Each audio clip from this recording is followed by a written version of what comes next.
يا أيها الذين آمنوا قوا أنفسكم وأهليكم نارا وقودها الناس والحجارة عليها ملائكة غلاظ شداد لا يعصون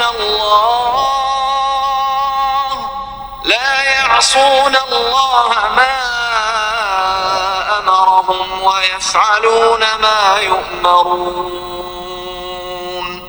মহান আল্লাহ তাআলা জাহান্নামের জ্বালানি হিসেবে পাথর এবং পাপিষ্ঠ কাফিরদেরকে নির্ধারণ করেছে। আল্লাহ তাআলা বলেন, হে মুমিনগণ, তোমরা নিজেদেরকে এবং তোমাদের পরিবার পরিজনকে জাহান্নামের আগুন থেকে রক্ষা করো, যার ইন্ধন হবে মানুষ এবং পাথর, যাতে নিয়োজিত আছে নির্মম হৃদয় কঠোর স্বভাবের ফেরেশতাগণ, যারা অমান্য করে না তা যা আল্লাহ তাদেরকে আদেশ করে, আর তারা যা করতে আদিষ্ট হয় তাই করে। মানুষ বলতে কাফির মুশরিকদের বোঝানো হয়েছে, যারা জাহান্নামের আগুনে জ্বলবে, আর পাথর বলতে কোন প্রকারের পাথর যা আল্লাহ তাআলা জাহান্নামের জ্বালানি হিসেবে ব্যবহার করবেন তা আল্লাহ তাআলাই ভালো জানেন। তবে বলা হয় তাকে, ইহা ওই সমস্ত মূর্তি কাফির মুশরিকরা যাদের ইবাদত করে। আল্লাহ তাআলা বলেছেন, তোমরা এবং আল্লাহর পরিবর্তে তোমরা যাদের ইবাদত করো সেগুলি তো জাহান্নামের ইন্ধন, তোমরা সকলেই উহাতে প্রবেশ করবে। মানুষ আল্লাহ তাআলাকে বাদ দিয়ে যে সকল ব্যক্তি বা বস্তুকে মাবুদ হিসেবে গ্রহণ করেছে,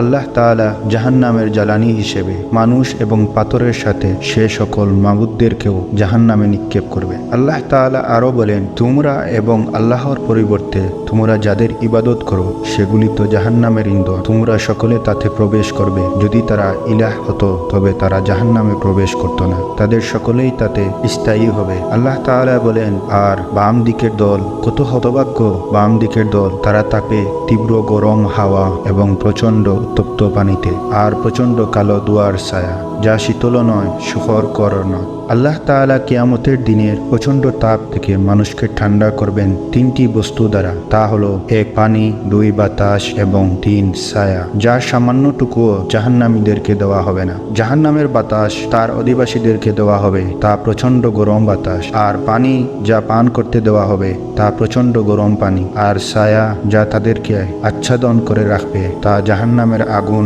মিশ্রিত দুয়ার ছায়া। এগুলো জাহান্নামীদের কোনো উপকারে আসবে না, বরং এগুলো তাদের অধিক শাস্তির কারণ হবে। আল্লাহ তাআলা বলেন, আমি তাকে নিক্ষেপ করব সাক্কারে। তুমি কি জানো সাক্কার কি? উহা তাদেরকে জীবিত অবস্থায় রাখে না এবং মৃত অবস্থায় ছেড়ে দেবে না, ইহা তো তার শরীরের চামড়া দগ্ধ করবে। জাহান্নামের আগুন জাহান্নামীদের সবকিছু খেয়ে ধ্বংস করে ফেলবে, তারা সেখানে না পারবে মরতে, না পারবে বাঁচতে। জাহান্নামীদের চামড়া মাংস পুড়িয়ে হাড্ডি পর্যন্ত পৌঁছে যাবে এবং পেটের ভেতরে সবকিছু বের করে ফেলবে। জাহান্নামের আগুনের প্রখরতা সম্পর্কে হাদিসে এসেছে, আবু হুরায়রা রাদিয়াল্লাহু তাআলা হতে বর্ণিত, রাসূলুল্লাহ সাল্লাল্লাহু আলাইহি ওয়াসাল্লাম বলেছেন, তোমাদের আগুন জাহান্নামের আগুনের 70 ভাগের 1 ভাগ মাত্র। বলা হলো, হে আল্লাহর রাসূল, জাহান্নামীদেরকে শাস্তি দেওয়ার জন্য দুনিয়ার আগুনই তো যথেষ্ট ছিল। তিনি বললেন, দুনিয়ার আগুনের উপর জাহান্নামের আগুনের তাপ আরো 69 গুণ বাড়িয়ে দেওয়া হয়েছে, প্রত্যেক অংশে তার সমপরিমাণ উত্তাপ রয়েছে, আর জাহান্নামের আগুনের তাপ কখনো প্রশমিত হবে না। আল্লাহ তাআলা বলেন, তোমরা আস্বাদ গ্রহণ করো, আমি তো তোমাদের শাস্তি শুধু বৃদ্ধি করব। যখনই উহা জাহান্নামের আগুন তিমিত হবে, আমি তখনই তাদের জন্য অগ্নিশিখা বৃদ্ধি করে দেব, যার কারণে জাহান্নামীরা কখনো সামান্যটুকু বিশ্রামের অবকাশ পাবে না এবং তাদের থেকে শাস্তির কিছুই কমানো হবে না। আল্লাহ তাআলা আরো বলেন,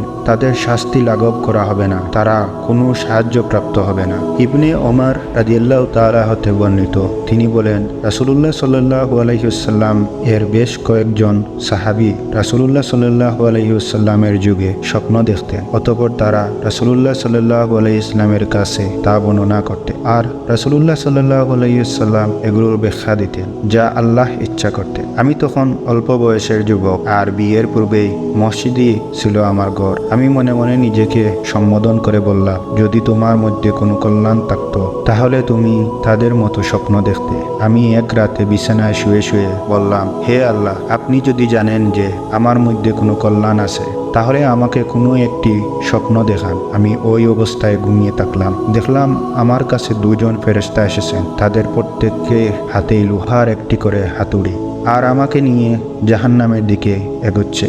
আর আমি তাদের দুজনের মাঝে থেকে আল্লাহর কাছে দোয়া করছি, হে আল্লাহ, আমি জাহান্নাম থেকে আপনার আশ্রয় প্রার্থনা করছি। এরপর আমাকে দেখানো হলো যে একজন ফেরেশতা আমার কাছে এসেছেন, তার হাতে লোহার একটি হাতুড়ি। সে আমাকে বলল, তোমার অবশ্যই কোনো ভয় নেই, তুমি খুবই ভালো লোক, যদি অধিক করে সালাত আদায় করতে। তারা আমাকে নিয়ে চলল। অবশেষে তারা আমাকে জাহান্নামে এক নেড়ায় দাঁড় করালে, যা দেখতে কূপের মতো গোলাকৃতির, আর কূপের মতো এরও রয়েছে অনেক শিং, আর দু শিং এর মাঝখানে একজন ফেরেশতা, যার হাতে লোহার একটি হাতুড়ি। আর আমি এতে কিছু লোককে জাহান্নামের শিকল পরিহিত দেখলাম। তাদের মাথা ছিল নিচের দিকে। কুরাইশের এক ব্যক্তিকে সেখানে আমি চিনে ফেললাম। অতঃপর তারা আমাকে ডান দিকে নিয়ে ফিরল। এ ঘটনা আমি হাফসা রাদিয়াল্লাহু তাআলা এর নিকট বর্ণনা করলাম। আর হাফসা রাদিয়াল্লাহু তাআলা তা রাসূলুল্লাহ সাল্লাল্লাহু আলাইহি সাল্লামের নিকট বর্ণনা করলে তখন রাসূলুল্লাহ সাল্লাল্লাহু আলাইহি ওয়াসাল্লাম বললেন, আব্দুল্লাহ তো নেককার লোক। নাফে রাদিয়াল্লাহু তাআলা বললেন, এরপর থেকে তিনি সর্বদা অধিক করে নফল সালাত আদায় করতেন। রাসূলুল্লাহ সাল্লাল্লাহু আলাইহি সাল্লাম তার জীবদ্দশাতেই জাহান্নামকে দেখেছেন, যেমনিভাবে তিনি জান্নাতকে দেখেছেন তার প্রমাণে বুখারী শরীফ ও মুসলিম শরীফে বর্ণিত হয়েছে। আব্দুল্লাহ ইবনু আব্বাস রাদিয়াল্লাহু তাআলা হতে বর্ণিত, তিনি বলেন, রাসূলুল্লাহ সাল্লাল্লাহু আলাইহি ওয়াসাল্লামের সময় সূর্যগ্রহণ হলো। লোকেরা জিজ্ঞেস করল, হে আল্লাহর রাসূল, আমরা দেখলাম আপনি নিজের জায়গা হতে কি যেন ধরছেন, আবার দেখলাম আপনি যেন পিছনে সরে এলেন। তিনি বললেন, আমি তো জান্নাত দেখছিলাম এবং এক গুচ্ছ আঙ্গুরের প্রতি হাত বাড়িয়েছিলাম। আমি তা পেয়ে গেলে দুনিয়া কায়েম থাকা পর্যন্ত অবশ্য তোমরা তা খেতে পারতে। অতঃপর আমাকে জাহান্নাম দেখানো হলো। আমি আজকের মতো ভয়াবহ দৃশ্য কখনো দেখিনি। আর আমি দেখলাম জাহান্নামের অধিকাংশ বাসিন্দা নারী। লোকেরা জিজ্ঞেস করলো, হে আল্লাহর রাসূল, কি কারণে? তিনি বললেন, তাদের কুফরির কারণে। জিজ্ঞেস করা হলো, তারা কি আল্লাহর সাথে কুফরি করে? তিনি জবাব দিলেন, তারা স্বামীর অবাধ্যতাকে এবং ইহসান অস্বীকার করে। তুমি যদি তাদের কারো প্রতি সারা জীবন সদাচরণ করো, অতঃপর সে তোমার হতে যদি সামান্য ত্রুটি পায়, তাহলে বলে ফেলে, তোমার কাছ থেকে কখনো ভালো ব্যবহার পেলাম না। অন্য হাদিসে এসেছে, আসমা বিনতে আবু বকর রাদিয়াল্লাহু তাআলা হতে বর্ণিত, রাসূলুল্লাহ সাল্লাল্লাহু আলাইহি ওয়াসাল্লাম একবার সূর্যগ্রহণের সালাত আদায় করলেন। অতঃপর সালাত শেষ করে ফিরে বললেন, জান্নাত আমার খুবই নিকটে এসে গিয়েছিল। এমনকি আমি যদি চেষ্টা করতাম তাহলে জান্নাতের এক গুচ্ছ আঙ্গুর তোমাদের এনে দিতে পারতাম। আর জাহান্নামও আমার একেবারে নিকটবর্তী হয়ে গিয়েছিল। এমনকি আমি বলে উঠলাম, হে আল্লাহ, আমিও কি তাদের সাথে? আমি একজন স্ত্রীলোককে দেখতে পেলাম। আবু হুরায়রা রাদিয়াল্লাহু তাআলা বলেন, আমার মনে হয় তিনি বলেছিলেন, একটি বিড়াল তাকে খামসাচ্ছে। আমি জিজ্ঞেস করলাম, এই স্ত্রীলোকটির এমন অবস্থা কেন? ফেরেশতাগণ জবাব দিলেন, সে একটি বিড়ালকে আটকে রেখেছিল, ফলে বিড়ালটি অনাহারে মারা যায়। উক্ত স্ত্রীলোকটি তাকে খেতেও দেয়নি এবং তাকে ছেড়েও দেয়নি, যাতে সে আহার করতে পারে। অনুরূপভাবে মৃত্যুর পরে মানুষ তার বারজাখী জীবনে তাদের অবস্থান অবলোকন করবে। মুমিন ব্যক্তিগণ জান্নাত এবং কাফিরগণ জাহান্নাম অবলোকন করবে। আরও একটি হাদিসে আব্দুল্লাহ ইবনে উমর রাদিয়াল্লাহু তাআলা হতে বর্ণিত যে রাসূলুল্লাহ সাল্লাল্লাহু আলাইহি ওয়াসাল্লাম বলেছেন, তোমাদের কেউ মারা গেলে অবশ্যই তার সামনে সকাল ও সন্ধ্যায় তার অবস্থানস্থল উপস্থাপনা করা হয়। যদি সে জান্নাতি হয় তবে অবস্থানস্থল জান্নাতীদের মধ্যে দেখানো হয়, আর সে জাহান্নামী হলে তাকে জাহান্নামীদের অবস্থানস্থল দেখানো হয়। আর তাকে বলা হয়, এ হচ্ছে তোমার অবস্থানস্থল।